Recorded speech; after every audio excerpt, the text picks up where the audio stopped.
টাকা গোনা নিয়ে ব্যস্ত আছেন এই সবজির দোকানদার। মনে হয় তার বেচাকিনি বেশ ভালোই হয়েছে, কারণ সে ব্রহ্মগাছ হাটের দোকানদার। হ্যালো আমার দূরে কাছের ভালোবাসার মানুষগুলা, আপনারা ব্যাপাকে কেবা আছেন? আশা করি ব্যাপাকেই ভালো আছেন। আজকেও আমাদের ব্রহ্মগাছার আঞ্চলিক ভাষায় ব্রহ্মগাছ হাটের কিছু ভিডিও দেখামু।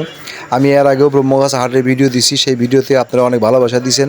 আজকের এই ভিডিওতেও আমি আপনাদের কাছ থেকে তার চেয়ে বেশি ভালোবাসা আশা করতেছি। বন্ধুরা, ব্রহ্মগাছ হাটটা এত সুন্দর যে শহরের বড় বড় শপিং মলও ফেল মারবো আমাদের ব্রহ্মগাছ হাটের কাছে। আশেপাশে 10 গ্রামের কৃষকেরা একবারে ক্ষেত থেকে তাজা শাকসবজি তুলে নিয়ে এসে ব্রহ্মগাছ হাটে বিক্রি করেন।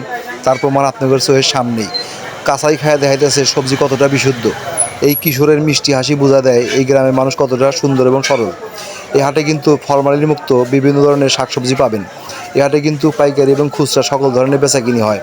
এই হাটে সকল ধরনের ক্রেতা আসেন, কেউ ধনী, কেউ গরিব, কেউ মধ্যবিত্ত। এটাও কোনো সাধারণ হাট মনে হয় না, মনে হয় আশেপাশে গ্রামের মানুষের এক মিলন মেলা বসেছে। এই হাট থেকে কিন্তু মানুষ বিভিন্নভাবে সদাইপত্র করে নিয়ে বাড়িতে চলে যান। কেউ ধামাই করে, কেউ মাথায় করে, কেউ ব্যাগে করে, কেউ সাইকেলে করে নিয়ে যান।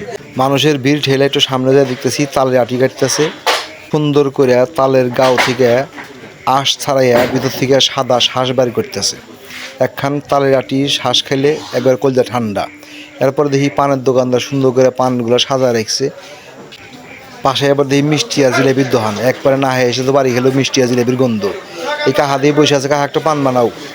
তারপরে দেখতে ভাই পান সবাই নিয়ে মনে হয় হুশ হয়ে যেতেছে। ভাই আপনি যান, আমরা পিছিয়ে পিছিয়ে আসতেছি। দেখছেন চারিদিকে খালি মানুষ আর মানুষ, একবারে গাড়ি ঘোড়ার ব্যাপক শব্দ, ব্যাপক ব্যস্ততা। কিন্তু এত ভিড়ের মধ্যেও কিন্তু কারোর মনে কিন্তু কোনো রাগ নাই, কোনো অভিযোগ নাই, কোনো ক্ষোভ নাই। কত সুন্দর করে সবাই চলাফেরা করতেছে।